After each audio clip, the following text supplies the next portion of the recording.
Welcome to Philthy, a Philadelphia Eagles podcast brought to you by the I Said What I Said podcast here on the I Said What I Said YouTube channel. I'm Brad Wakai. That's Tyson Gentry. We are reacting to week one. And boy, oh boy, Tyson, pretty much anything that could have happened in that football game happened as the Eagles escape with a 24-20 win. Jalen Carter's thrown out before there's even a snap because he spits on Dak Prescott. We'll get into that. There's a freaking lightning delay that in the middle of the third quarter, right after the Eagles pull off a turnover. I mean, holy smokes, man. What a way to kick off the season. What a way to start the bid for a repeat as the Eagles get off their Super Bowl victory. The most messed up thing about yesterday is Ben Van Sumeren is probably out for the year. I don't know if it's been announced for sure, but like it was overshadowed so hard that you're not going to read about it anywhere. Like first play of the game. And what do you think the emotions are for Nick Sirianni when you're out there looking over a guy who his season's probably done, and then at the same time your best player on defense spits on the other team's quarterback, so he's like upset and then angry. That's got to be tough. Yeah, dude, for sure. I mean, was not a good look at all. You could listen to the post-game comments with Jalen Hurts. He's talking about discipline. We got to be smarter. And you're like, I know that Jalen Carter is about to get an earful here. But we got a lot to dive into, folks. So what we're going to do here in our post-game reactions is this thing I like to call overreaction or right reaction. And there's three things coming out of this: cornerback 2, the defense, the play calling that people are talking about. Tyson and I will give our main takeaways that we are taking away from what we just saw. And then we're going to close with a new segment because the Eagles just have a new pass rusher. Maybe they'll solve some of the issues that we just saw that we'll get into. But let's first dive into this. And we got to talk about the Jalen Carter spitting incident, Tyson, because at first it happens and you're like, what the actual hell is going on here? I mean, one, there's like a spitting epidemic going on. I mean, you're not a big soccer guy. Luis Suarez spit on like this old 70-year-old guy after a soccer game. And it's like, what the hell? And then just Jalen Carter, like it's like a week apart. It's unbelievable. And then it just is repeatedly happening. So I don't know what is going on in the society. Anyway, Jalen Carter gets chucked out, Tyson. It's like, what in the world is happening here? Then freaking NBC, like 2 hours later, uncovers that Dak Prescott spit in the direction of Jalen Carter. I don't know if it was purposeful or not. It's like, whatever. But you still can't do that if you're Jalen Carter. But we'll unpack this stuff right now. I just want to hear your thoughts and like where your mind was at when this happened. Oh, I was mad. I was like, I've been looking forward to watching Jalen Carter play since the Super Bowl. I've been pumped. And then to see him get kicked out, and it's like, what happened? And then as soon as they showed him walking up, I looked at Emma, my girlfriend. I was like, he spit on him. Like, it's got to be what it is. And then sure enough, and like you said, was just cinema when the broadcast showed Dak spitting in the direction. Look, yeah, he smiled at him and flipped his head up and baited him. But like, if there's one guy in the league or one guy on the Eagles that you're like, hey, I wonder if I could get this guy to give us 15 free yards before the game starts, it sucks. But like, the answer isn't to go back and spit on Dak Prescott. Dude, that's insane. That's like the most ridiculous and dumb thing I've seen. Collinsworth, said it. It's like you spit on and dude, an NBC broadcast last night was horrible. Well, maybe we'll start there. That was bad from the beginning.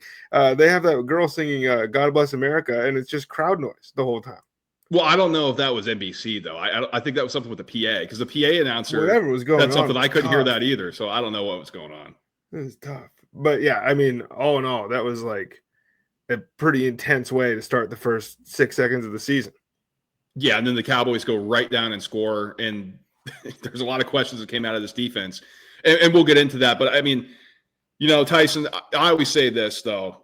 It's super hard to win in the NFL, and we know that, and I think fans forget that. Like, we come into this game, and Micah Parsons is gone, and we talked about this in the preview. We thought the Eagles were just going to roll through the Cowboys. And, the guys get paid in the other locker room, too. And I think a lot of times we forget that because everything's so, fantasy football driven or gambling driven, and everything gets turned into a number. But the Cowboys aren't trying to go out there after they were embarrassed last season and go on the road against their biggest rival when they raise the banner and just win a Super Bowl and go out and get their ass kicked. Like, that's just not how it works in sports. And I think fans forget that. So we're like, oh, the Eagles, they didn't cover 8.5, so they suck. It's like, no, you play a division rival. We all know those games get crazy. And this started off the rails with your best player on defense getting chucked out of the game because he spit on the quarterback of the other team. And then there's a lightning delay in the middle of it. So it was wonky. It was wacky. The Eagles started off 1-0. And that's the most important thing here. as we get ready for the second week of the season. At the end of the year, they don't ask how, Brad. They ask how many, and Philly got one. But like the Carter thing definitely started it off where everyone was like, all right, let's dunk on Philly, no matter how they look. I texted you this either last night or this morning, but kind of felt like they won two different football games to me. Like they won the high scoring battle with Dallas in the first half, and then they won the slugfest in the second half. So yeah, it was sloppy and it was horrible, but that's week one football. And that's how everybody else is going to look too. So let's get into overreaction or right reaction here. And Tyson and I have circled three things that we've been seeing really talked about ad nauseum, whether it's from media, whether it's from fans. And so we want to give our thoughts here. So first, overreaction or right reaction that cornerback 2 on this team is an issue. Oh, that's the right reaction, I think. That's just the only place your mind can go. The Adoree Jackson thing wasn't great. Felt like listening to training camp that he was both on the verge of like not making the roster at times and then like locked into starter. And then the last couple of weeks, it was like, well, Adoree Jackson's your starter. And then he was 10 yards off the ball on 3rd and 1. And it was like, okay, so Vic has no faith in this guy. I don't really, I don't quite understand why it was Mitchell on Pickens all day. And then, basically shadowing him to start the game and then using help to try to corral CeeDee Lamb. We were expecting something a little different, but Vic knows far better than I do. It just put Adoree Jackson in a tough spot over and over and over again, and he failed that test like almost every time. Yeah, it's the right reaction. This is a major issue, especially because the Eagles went into the offseason expecting Kelee Ringo to take that next step. That's what they wanted. That's why they let Darius Slay go. That's why they let Isaiah Rodgers go and walk in free agency and sign with a new team, because they fully expected, or maybe they wanted, Kelee Ringo to take the next step and become the cornerback opposite of Quinyon Mitchell. That did not happen in training camp. And this guy's relegated to special teams pretty much. The Adoree Jackson thing did not work. It did not look good. And Jacorian Bennett, we'll see. That's why you go trade for somebody. That's why you give yourself options. But this is the right reaction that cornerback 2 is an issue. And on the CeeDee Lamb thing, like that was a talking point. Like, well, why isn't Quinyon Mitchell? But that we said this on the preview though. CeeDee Lamb's going to be in the slot. Like they're not going to move. They're not going to move Quinyon Mitchell down into the slot. So I think that's why he was matched up against Pickens and Tyson. If they had a cornerback 2, I mean, this is a blanketed offense the entire time because CeeDee Lamb had a great first scripted drive and a great first half, and after that, it was okay. We can figure out what we're doing here. Quinyon Mitchell's taking Pickens out of this game. As we record, your boy Quentin Johnson with the first touchdown of the game. No, that's my boy now. I think it might have been yours. But like Bennett's gonna take that role, and that's why look, he joined the team a month and a half ago, and he's got to get up to speed. But he looked significantly better. So Tyson and I both think that saying cornerback 2 is an issue is the right reaction. How about defense is much worse than last year? Is that an overreaction or the right reaction? That's an overreaction. Like it's hard. First of all, Dallas Cowboys can put stress on a defense. Like that's a really good test actually to get that cornerback 2 question answered early for the Philadelphia Eagles. But like it's not always going to be like that in week 1, and you're not going to be missing Jalen Carter the whole time. And yeah, it was bad to start the game, but like Jordan Davis isn't going to play 53 snaps every. And you got to be proud of that guy. Just stepped up, played well.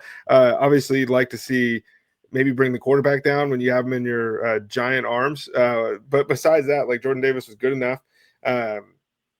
It's just not going to be like this. And then the second half was a completely different football team, and they were benefited by 3 CeeDee Lamb drops. The one that hit him in the helmet was crazy. And they almost intercepted some of these, but like as Drew Makuba gets better, as Jahad Campbell, who was awesome yesterday, gets more acclimated with the system, gets used to playing in the NFL, I think this defense is going to be just fine. Pass rush, is a little bit of a question mark, but you have to give some leeway there because like when you're not having a guy on the line that's going to take a double team all the time, all of a sudden Nolan Smith doesn't get as many one-on-ones and Jalix Hunt doesn't get as many one-on-ones on the outside. And they almost got home a bunch, but they just weren't there. Yes, defense much worse than last year is an overreaction. Jalen Carter didn't play. Yeah. I think we think he's going to emerge as the best interior defensive lineman in the NFL. Let's just say this, and I'm not calling him Aaron and Donald, but if you take Aaron Donald, which we saw off the Rams, and they didn't have him on the Jones off the defensive Chiefs, line. You know, like it's going to be a much worse defense, or the defensive unit is going to struggle, and that was the case here. Okay, so let's keep that in mind when we talk about this stuff. Yes, the pass rush was a concern, big time. I mean, I wrote down, I took notes during this game the entire time. I'm like, pass rush question mark, pass rush question mark. We got concerns about the pass rush. And at the end, I thought they started heating up Dak Prescott. Like they eventually started getting home. I think the offensive line for the Cowboys, started showing some cracks a little bit. And I think there were some better schemes, or at least some better calls from Vic. They were more aggressive to get some pressure home on Dak Prescott, and guys were winning their one-on-ones. And so that was huge. But to sit here and say that, automatically that this defense is much worse than we saw last year after one game when we just saw them go on an epic run is such an overreaction. And so, yes, there are issues when it comes to the secondary, but when there is a pass rush, when Jalen Carter commands the double teams, and when Nolan Smith and Jay Alexander are able to get home, I think this defense is going to look much closer to what it was last year. Yeah, and I think, Eagles fans could dig way back in the memory bank and remember what the defense looked like when Fletcher Cox didn't play, and maybe just offer a little grace. Okay. Next one here. Play calling was like 2023. Is that an overreaction or the right reaction? I think it's an overreaction, but I kind of want to clear the runway for you because I think you are going I think we're on differing sides of this a little bit. So no, I didn't think it was like 2020. Dude, there was no quarterback draws. Not a lot of wide receiver screens either. I think this is an overreaction. So I'm going to surprise you here. The tones in the text messaging during the game, folks, I thought Brad was going the other way.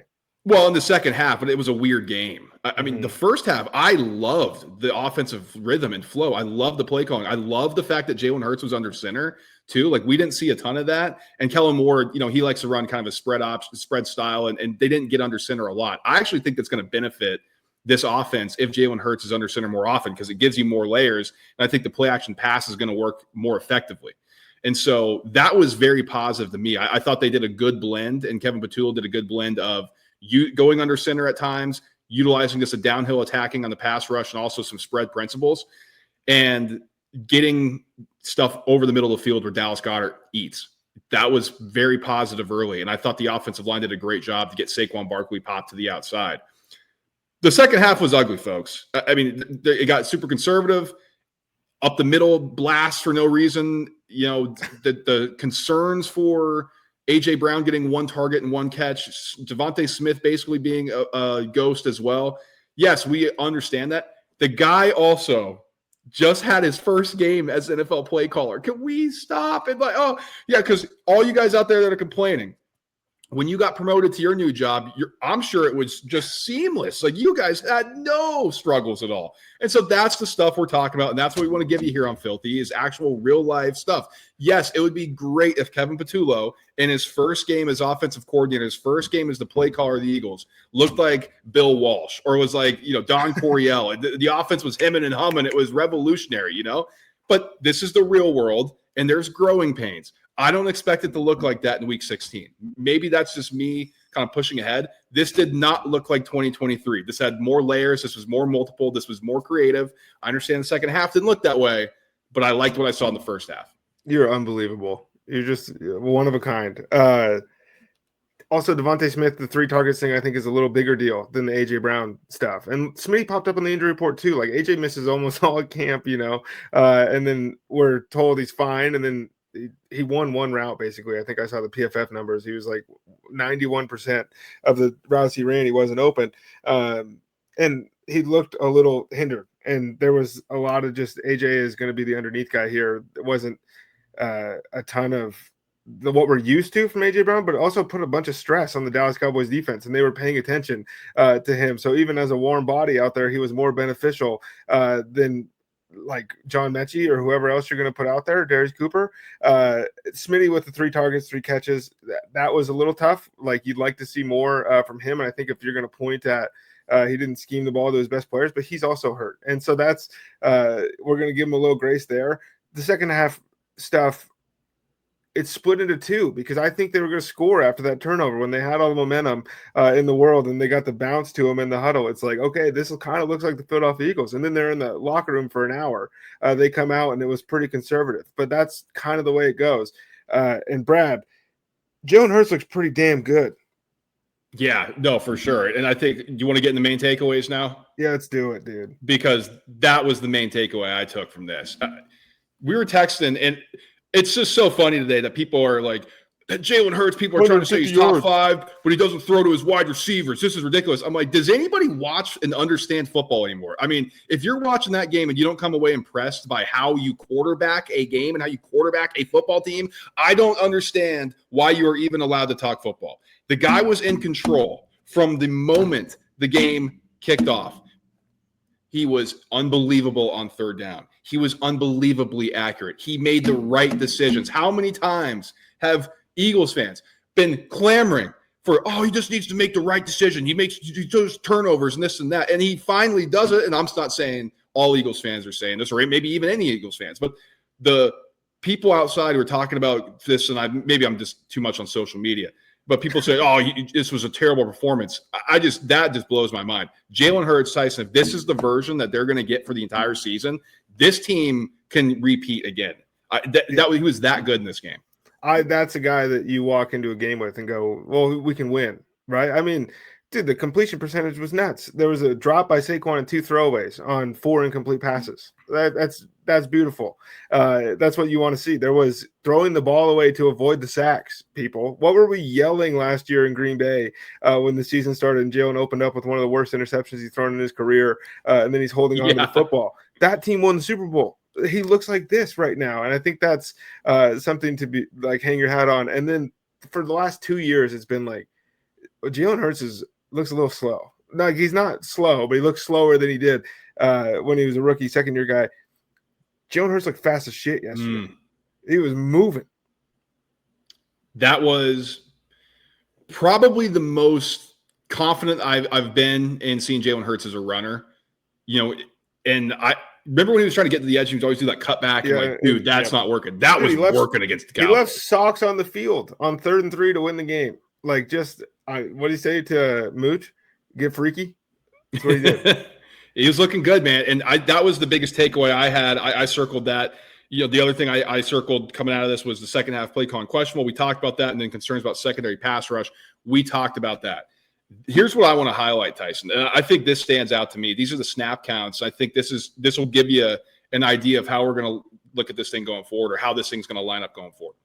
Zach Bond, Reed Blankenship, Quinion Mitchell played all 61 of the Eagles snaps on defense. After that, Jahad Campbell played 92 snaps, or 92% of the snaps, played 56 snaps on defense. That was huge, because were we complaining about the linebackers much? No, he made that incredible play down the field. This kid's ceiling is huge. If you have I think he forced the fumble. Are we going with him or Byron Young? I think it was Byron Young. We'll give it to. I think maybe both of them. Like, just give them both credit. I mean, BY was good yesterday too. Oh, for sure. And, he only played 22 snaps, Tyson, which I was kind of surprised by. But you already highlighted Jordan Davis, 53 snaps, Mora Ojimo, 55 snaps. So, these guys are playing a ton. That's not going to look the same when Jalen Carter's out there. And maybe we can point to, well, that's why the pass rush struggled. And that's why there was some success that the Cowboys had on the ground. But those are some things that stood out to me, at least on the defensive side of the ball. That, and then I think we answered the safety question. I think it's going to be Drew Makuba, and that's just going to be it. And was it going to be Sidney Brown? Maybe, but he got hurt again. And then it was like Drew Makuba was good when he was in there. I mean, it's a 3rd down, and you got your 2 rookies flying to the football. That's pretty much all you want to see in week 1. Yeah, so Makuba played 84% of the snaps, primarily in nickel, and then Sidney Brown was used in base, and he was used 23% of the time in the snap count, 14 snaps. So that's notable. That's a clear message there. Tyson, the offensive side of the ball, just to get over this, and something that stood out to me was the usage of Jahan Dotson. Jalen Hurts found him on a deep strike. He caught 3 passes, was on the field for 46% of the snaps. Dallas Goedert, who the Eagles almost didn't bring back, on the field for 83% of the snaps. I don't think that's surprising. It's just, is he going to be able to stay healthy? That's really what you're looking at, because those are going to be your 4 pass catchers with AJ and Devontae. Yeah. Saquon Barkley came out of the game early And it was like, what's going on? And Will Shipley looked good when he took the rock. But if we're going to see more of that, it's going to take my mind a little bit of getting used to, because it was like Saquon came out on head taps last year. I just went 70 yards to the house. I need a breather. These ones felt maybe a little bit more calculated, especially early on. But the offensive side of the ball, like Brett Toth had to play because Landon Dickerson got hurt. So you can't read too much into some of that stuff. And my last main takeaway here, if we can get off the snap counts really quick, Braden Mann was awesome. Oh, like, yeah. He was awesome yesterday, and it's something that gets lost, but like special teams was really good. Turpin is a scary guy. The kickoff coverage team did good, did well keeping him basically from housing some, because you're holding your breath. And then Jake Elliott hits a 58-yarder that would have been good from 65. It was good all around yesterday from Mike Clay's bunch. Yeah, I started on my notes. And I said Jake Elliott long field goal might be back? ? Yeah. Oh, dude, we're not going to jinx it, but the extra points were down the middle. The kick was huge. It was like he's got a swagger back. Yeah, and that's a good sign. So very big shout out to special teams and Mike Clay, because that was a unit that we're like, ooh boy, and it's one of the best units in the league now. And so that's something to note. Keely Ringo, he was used a ton in special teams. Same with Jeremiah Trotter Jr. Tyson, it feels like that's going to be their roles going forward. And maybe that's me being pessimistic, but with the emergence of Jahad Campbell, Trotter just feels more like a special teamer at this point. There was question marks about his ability to play an every down linebacker role in the NFL, and through 2 seasons, it feels like that's the case. Give me more Small Munden, like anything. Like any special teams, get him in the game. When I see that neck brace sprinting down the field and he's fighting with guys on top of the pile, dude, it's going to be electric this year. He was fine yesterday too, but it's just nice. These guys we've been waiting for all get to play. Last main takeaway for me, and then we'll move on to some of the key news that came out of this game. The offensive line was a little leaky. That was something I noticed. Now, I was texting you and we're like, whoa, this offensive line. And I was like, it is hard for these guys these big boys to have the halftime cool down, and then they're getting ready, and then their big bodies cool down again for the lightning delay. Then they got to warm back up. And it's like, oh God, you can only get those 330-pound frames going on those knees, and they're veterans too, boys. Like these aren't spring chickens out there. Lane Johnson's like, oh God, I got to fire up this thing again. So I'm not as concerned about that coming out of this. Now, if Dickerson's not there and Toth has to be the guy going forward, okay, we're a little concerned. But I think in the first half, when they were going up and down the field, it was not a noticeable concern. And yes, Micah Parsons wasn't on the field. Dallas doesn't have an elite pass rusher. And so it was basically just carving up butter. But in the second half, I was kind of sitting there like, eesh, what's going on here? I think that ties into the play calling thing as well a little bit. Like some of those were into 9-man boxes. It's like this is never going to go well whether Landon's in or not.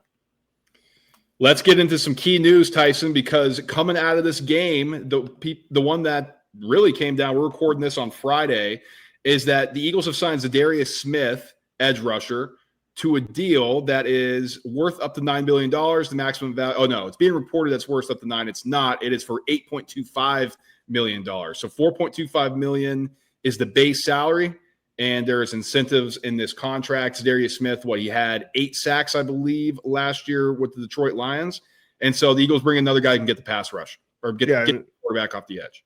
I think everyone's been waiting for something like this for quite a while, and last night showed Howie and Nick and all those guys that hey, we probably do need one of these guys. Zadarius Smith is on an all-time ring chasing run.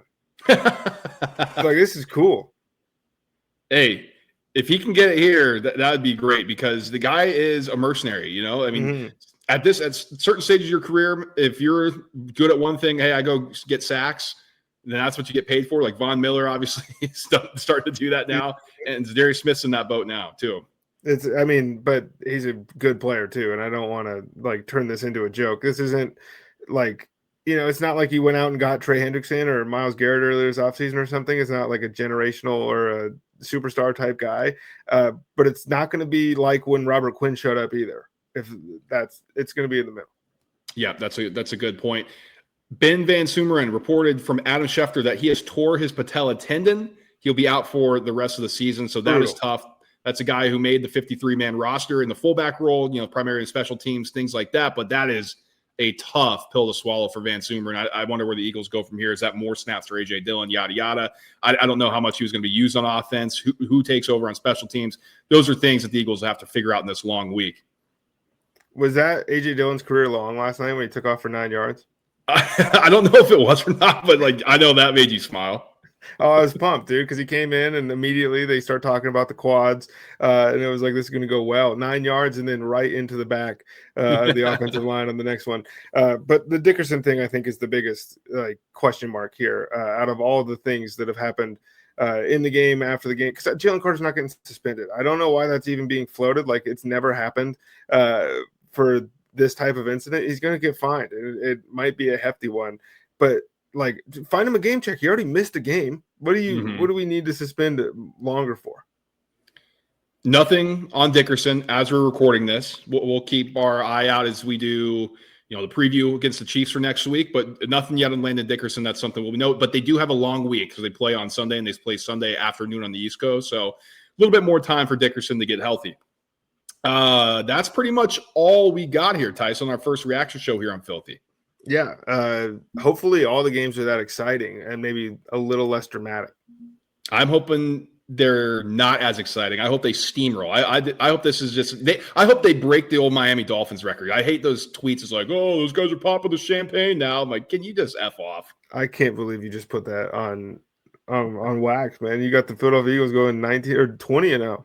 I don't even know what it is now. I just wanted to say something stupid before we get out of here. Well, we did it. All right, guys.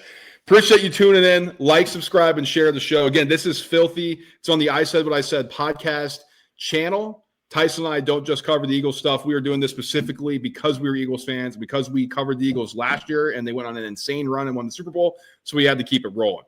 So if you are into the NFL stuff, if you're into college football, if you're into just all-around football, not just Eagles, we have you covered on the I Said What I Said section of that. We just did the betting episode for college football. We just did the betting episode for NFL, and we're going to react to everything that comes out of week 2 on the college gridiron and week 1 that's coming out in the NFL gridiron. So smash that subscribe button so you don't miss a single thing. Hit the like button on the way out as well. Share it with a friend. Share it with your Eagles fans. You guys know the drill by now. We will talk to you when we talk to you.